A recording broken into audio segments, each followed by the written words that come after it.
I remember sitting at my desk one afternoon, staring at my retirement account, and just feeling this wave of frustration wash over me. I'd been putting money into VOO for years, like everyone told me to. VOO is just a fund that tracks the S&P 500, which is basically the 500 biggest companies in America. It's what most people call the safe investment. And yeah, my account was growing, but it felt slow, like painfully slow. I started doing the math in my head, trying to figure out if what I had would actually let me stop working when I wanted to, or if I'd be stuck working way longer than I planned. And honestly, the numbers didn't look great. I felt like I was doing everything right, but maybe I was missing out on something better. My name is Richard, and I teach what schools should have taught us about money. I do obsessive research on financial psychology and why some people build wealth effortlessly while others stay stuck for decades. Make sure you smash that like button and hit subscribe if this video helps you view money differently. Now, before we get into the topic, I want you to imagine something with me. Imagine you've been saving money for years. Maybe you've got $50,000 saved up, maybe $100,000, maybe even $200,000 or $300,000. You're proud of that. You should be. But then you start running the numbers and you realize something kind of scary. At the rate your money's growing right now, you might not hit your goals when you thought you would. Maybe you wanted to retire at 60, but now it's looking more like 65 or 70. Maybe you wanted financial freedom in your 40s, but now you're not sure if it'll happen in your 50s. And you start feeling this low-level panic, like you did everything the right way, you invested like everyone said to, but somehow it still wasn't enough. That's the reality a lot of people are facing right now. They put their money in the S&P 500, they watched it grow slowly, and now they're realizing they might have been leaving hundreds of thousands of dollars on the table by not knowing there were better options out there. But here's where things get interesting. Fidelity has 3 ETFs that have absolutely crushed the S&P 500's performance over the last decade. Now, if you don't know what an ETF is, it's basically just a basket of stocks that you can buy all at once. Think of it like a pre-made investment package. And I'm not talking about some risky speculative garbage here. I'm talking about well-structured funds with real track records that you can actually verify. One of them turned $10,000 into over $75,000 in just 10 years. Another one pays you cash, about 3% of your investment every 3 months, while your money is still growing at about 16% per year. And the third one only dropped around 6% during the brutal 2022 market crash when the S&P 500 fell 18%. These aren't some hidden secret funds. They're just sitting there in Fidelity's lineup, and most people have no idea they exist. So today, I'm breaking down all 3 of these ETFs. I'm showing you the real performance numbers, what $10,000 would have turned into if you'd invested 10 years ago, and exactly how to use them in your portfolio. Whether you're just starting out, building wealth in your 30s and 40s, or getting serious about retirement planning in your 50s and 60s, I'm giving you a clear framework. And look, I'm not saying VOO is bad. It's not. It's solid. But if you want to maximize what you're building, solid might not be good enough. The difference between making 10% per year on your money versus 20% per year could literally mean reaching your financial goals 5 years earlier, or having an extra $100,000 to $200,000 down the line. That's real money. That's real freedom. All right, let's start with the first one. FTEC. This is the Fidelity MSCI Information Technology Index ETF. Now, I know that's a mouthful, but all it means is that this fund holds a bunch of technology stocks, companies like Apple, Microsoft, Nvidia, all the big tech names. And I know what some of you might be thinking. Richard, tech? Isn't that too risky? I get it. That's what most people say. The conventional wisdom is to play it safe, stick with bonds, avoid anything that goes up and down too much. But here's the thing, and this is important. Let's say you've got 10, 15, or 20 years before you need this money. Your money doesn't need to just sit there being safe for the next 6 months. It needs to grow over the next couple of decades. And over long periods of time, let's say 20 or 30 years, inflation is going to eat away at your money's buying power. So the real risk isn't that your investment might go down for a year or two. The real risk is that your money doesn't grow enough to actually support the lifestyle you want for 20 or 30 years down the road. FTEC holds over 300 tech companies: Apple, Microsoft, Nvidia, all the big names.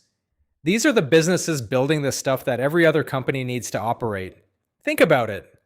Every business needs cloud storage for their files, cybersecurity to protect their data, computer chips to run their devices, artificial intelligence tools to work faster. This isn't some trendy sector that's going to disappear in a few years. This is foundational stuff that the entire economy runs on. And over the past 10 years, FTEC has made about 22% per year on average. Compare that to VOO, which made roughly 14% per year over the same time. Now, the fee to own FTEC is only 0.08%. What does that mean? It means for every $10,000 you have invested, you pay just $8 per year in fees. Basically nothing. Let me show you what that looks like in actual money you can understand. If you put $10,000 into FTEC 10 years ago and just left it there, reinvesting the little cash payments it gives you called dividends, you'd have about $75,147 today. That same $10,000 in VOO would have grown to around $38,000 to $40,000. VOO is still good, don't get me wrong, but the difference is about $35,000. That's huge. That's the kind of money that could change your timeline. That could be the difference between stopping work when you want to versus having to keep working for years longer than you planned. Now, I'm not saying you should put every dollar you have into FTEC. That would be reckless and way too risky. But putting somewhere between 20% and 50% of your stock investments into technology makes sense for most people, depending on how long you have until you need the money. Because here's the thing. If you're planning for the long haul, your money needs to last 20, 30, maybe even 40 years. And over those kinds of long time periods, technology has consistently made more money than every other sector. Yes, tech is volatile. That's a fancy word for it goes up and down a lot. During bad markets, tech stocks drop harder than other stocks. In 2022, FTEC fell more than the S&P 500 did. But here's the thing, and this is really important. If you're not planning to touch this money for 10, 15, or 20 years, those short-term drops don't really matter. What matters is where you end up decades from now. And historically, FTEC has ended up way, way ahead. Let me give you a real example with actual numbers. Let's say you've got $200,000 saved up. You decide to split it in half. $100,000 goes into VOO, $100,000 goes into FTEC. Over the next 10 years, let's say VOO grows at about 10% per year, which is what it's historically done. And FTEC grows at 18% per year, which is actually less than what it's done over the last 10 years. So we're being careful with our estimate here. Your $100,000 in VOO grows to about $259,000. Your $100,000 in FTEC grows to about $523,000. Add those together, and your total is now worth $782,000. But if you had put all $200,000 in just VOO, you'd have $518,000. That's a difference of $264,000. Just by splitting your money between the two instead of putting it all in one place, you've got over $250,000 more. That's not hype. That's just what the math shows us. The mistake most people make is thinking they have to pick one thing. Either you go for growth or you go for safety. But that's not how smart investing works. You mix them together. You use FTEC for the growth part, the part that helps your money actually grow faster than inflation and build real wealth over time. And you balance it out with income and stability from the other two funds I'm about to show you, which brings me to the second one. Now, here's something really important, especially if you're thinking about the next 5 to 10 years. You need income you can actually count on, real money hitting your bank account every few months without you having to do anything. And here's the problem with only owning growth stocks. Let's say you've got $500,000 saved up. If all your money is in growth stocks like FTEC, you're not getting any cash. Your account balance might be going up, but there's no actual money coming into your checking account. To pay your bills, you'd have to sell some of your shares. And here's where it gets scary. If the market crashes right when you need to start pulling money out, you're forced to sell your shares when they're down. You're locking in losses. But if you have dividend-paying stocks, you get real cash payments without having to sell anything. Those cash payments, called dividends, keep showing up in your account whether the stock market is up or down. That's where FDVV comes in, the Fidelity High Dividend ETF. This fund owns a bunch of big, stable companies that pay out cash to their shareholders, and these companies have a history of increasing those cash payments year after year. FDVV currently pays out around 3% per year. So if you invest $10,000, you're getting about $300 per year in cash, and they send it to you every 3 months. But here's the cool part: this isn't some boring fund that barely grows. Over the past 5 years, FDVV has made about 15.8% per year total. So your account balance is growing and you're getting paid cash while it grows. If you put $10,000 into FDVV 5 years ago, you'd have about $20,480 today. So your money basically doubled in 5 years. And on top of that, you got cash payments every 3 months the entire time. Now let's make this bigger so you can really see it. Let's say you have $200,000 in FDVV. At a 3% payout rate, that sends you $6,000 per year in cash. Break that down, and that's $500 per month. Every single month, like clockwork, money shows up. You're not selling any of your shares. You're not touching the original $200,000. You're just collecting the cash it throws off. And because these companies tend to increase their cash payments over time, that $500 per month usually gets bigger year after year. The fee for this fund is about 0.29%, which means you pay about $29 per year for every $10,000 you have in it. Still very cheap. Here's a real scenario so you can picture it. Let's say you've got $400,000 saved up. You put $200,000 of it into FDVV. At 3%, that's $6,000 per year in cash coming to you. But let's say you're still working for the next 5 years, so you don't need that cash yet. You just let it reinvest back into buying more shares automatically. After 5 years, based on how this fund has historically performed, your $200,000 has grown to about $409,000. Now you decide to retire. At that point, you stop the automatic reinvesting and you start taking the cash payments. Your $409,000 is now sending you about $12,270 per year in cash. That's over $1,000 per month. Real money you can spend. And remember, those cash payments usually increase over time. So by 5 years later, you might be getting $1,200 or $1,300 per month, and you haven't sold a single share to get it. Now, here's a mistake a lot of people make, and I want to warn you about it. Some people go hunting for the funds that pay the most cash. They see something paying 6% or 7% and think, wow, that's way better than 3%. But that can be a trap. Sometimes when a fund is paying a really high rate, it's because the company is in trouble and the stock price has crashed. Or it means that high payment isn't sustainable and they're about to cut it. FDVV focuses on companies that can reliably keep paying you and actually increase those payments over time. It's not about getting the biggest payment today. It's about getting a payment you can actually count on year after year, especially when you really need it. And here's something people don't talk about enough. Dividends aren't just about the cash you get today. They're about control and peace of mind. When you only own growth stocks, the ones that don't pay you anything, you're completely at the mercy of whatever the stock market is doing. If the market crashes right when you need to pull money out, you're stuck. You have to sell at the worst possible time. But when you own dividend-paying stocks, you have options. The market can drop 20%, your account balance might look scary, but you're still getting those cash payments every 3 months. You don't have to sell anything. You can just ride it out and wait for things to recover. That feeling of control, that peace of mind, is worth way more than most people realize. And all right, now for the third one. In 2022, the S&P 500, that's the 500 biggest companies in America, fell about 18%. Technology stocks fell even harder. Some of them dropped 30%, 40%, even 50%. It was brutal. People were watching their accounts get hammered. But there was one sector, one category of companies that barely got touched: healthcare. And the fund I'm about to show you only dropped about 6% that entire year. While everyone else was panicking and losing sleep, people who owned healthcare stocks were doing just fine. FHLC is the Fidelity MSCI Healthcare Index ETF. Big name, but a simple idea. It owns over 300 US healthcare companies.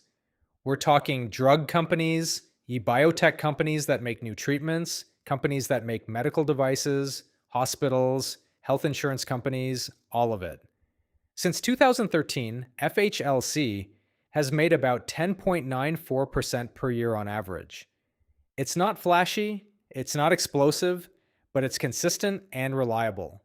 If you put $10,000 into it back in 2013 and just left it alone, you'd have about $38,120 today.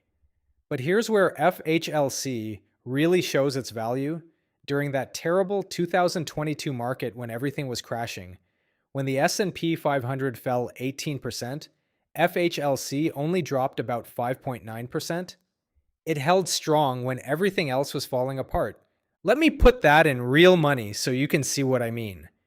If you had $100,000 in the S&P 500 at the start of 2022, you lost about $18,000 by the end of the year.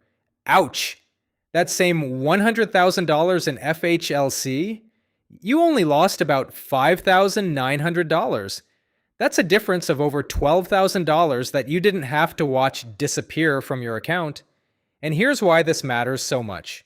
The closer you are to actually needing your money, whether that's for retirement or any big goal, the less time you have to recover from a major crash. You need stability. Healthcare gives you that stability because people still need their medicine, they still need to go to the doctor, they still need hospitals no matter what's happening with the economy. When there's a recession and people are losing jobs, they don't stop taking their heart medication. When the stock market crashes, people don't cancel their surgeries. Healthcare is essential. It's always going to be needed. The fee for FHLC is only 0.08%, same as FTEC. That's just $8 per year for every $10,000 you have in it. Think of FHLC as your portfolio's insurance policy. It's the thing that protects you when everything else is going haywire. Now, how much should you put in it? If you're younger, maybe in your 30s or 40s, you might put 20% to 30% here. If you're getting closer to actually needing this money, like in your 50s and 60s, go higher, maybe 30% to 40%. The closer you are to the point where you need to start using this money, the more protection you need. Here's a real example of how all three of these funds work together, and I'm going to use actual numbers so you can see it. Let's say you've got $500,000 saved. You split it up like this. 30% goes into FTEC, that's $150,000. 40% goes into FDVV, that's $200,000. And 30% goes into FHLC, that's $150,000. Now the market crashes. Tech stocks drop 30%. The S&P 500 drops 20%. Healthcare drops only 6%. Let's see what happens to your money. Your FTEC, the $150,000, falls to $105,000. You lost $45,000 there. Your FDVV, the $200,000, falls to $170,000. You lost $30,000 there. Your FHLC, the $150,000, falls to $141,000. You only lost $9,000 there. Add it all up, and your total is now worth $416,000. Yeah, you lost $84,000. That hurts. I'm not going to sugarcoat it. But now compare that to someone who put all $500,000 into just FTEC. Their account would have dropped to $350,000. They lost $150,000. By spreading your money across all three instead of putting it all in one place, you cut your losses nearly in half. And here's the other thing. Because you still have FDVV in there, you're getting those cash payments the whole time, even during the crash. You're not forced to sell anything at the worst possible time. You can just wait it out until things recover. Now let me show you how to actually split up your money based on where you're at in life. If you're younger, maybe in your 20s, 30s, or early 40s, and you've got a long time before you need this money, you can be more aggressive. Try something like 60% FTEC, 20% FDVV, 20% FHLC. You're going heavy on growth because you have time to ride out the ups and downs. If you're in your mid-40s to early 50s, you're building wealth, but you also want some stability. Try 40% FTEC, 30% FDVV, 30% FHLC. You're still getting good growth, but you're adding more protection and starting to build that income stream. Now, if you're getting closer to retirement, the mix changes. If you're 50 to 55, Try 30% FTEC, 40% FDVV, 30% FHLC. You're still getting tech growth, but now those cash payments from FDVV are becoming more important. If you're 55 to 60, try 20% FTEC, 50% FDVV, 30% FHLC. At this point, generating income and protecting what you've built matters more than chasing big growth. And if you're 60 or older, stick with 20% FTEC, 50% FDVV, 30% FHLC. You're taking those dividend payments as real cash you can spend. You're protected by healthcare during bad markets, and you're keeping a little bit in tech because your money still needs to last 20 or 30 more years. Now, these aren't set in stone rules that you have to follow exactly. Adjust them based on your own situation. How comfortable are you with seeing your account go up and down? What's your health like? How much money do you need to live on? What are your actual goals? But this gives you a good starting point, a framework to work from. And here's the thing, you don't flip everything overnight. You don't wake up one morning and change your whole portfolio. Every year or two, just take a look at where you're at and make small adjustments. It's a gradual process, not a complete overhaul all at once. Here's a mistake I see all the time, and it kills me. People hit 60 years old, they get scared of the stock market, and they move everything into bonds. Now, bonds are basically loans you're giving to the government or big companies, and they pay you a little bit of interest. Right now, bonds are paying maybe 3% to 4% per year, but here's the problem. Inflation, the rate at which stuff gets more expensive, is also running at 3% to 4%. So you're basically just keeping up. You're treading water. Your money isn't actually growing. Let me show you what I mean with real numbers. Two people, both 60 years old, both with $500,000 saved. Person A gets scared and moves everything to bonds earning 3% per year. Person B uses the mix of funds I just showed you. Over 10 years, Person A's money grows to about $672,000. Not bad, right? But Person B's money grows to about $1,020,000. That's a difference of $348,000. Person A thought they were being safe, but they barely kept up with rising prices. Person B mixed growth, income, and protection together and nearly doubled their money.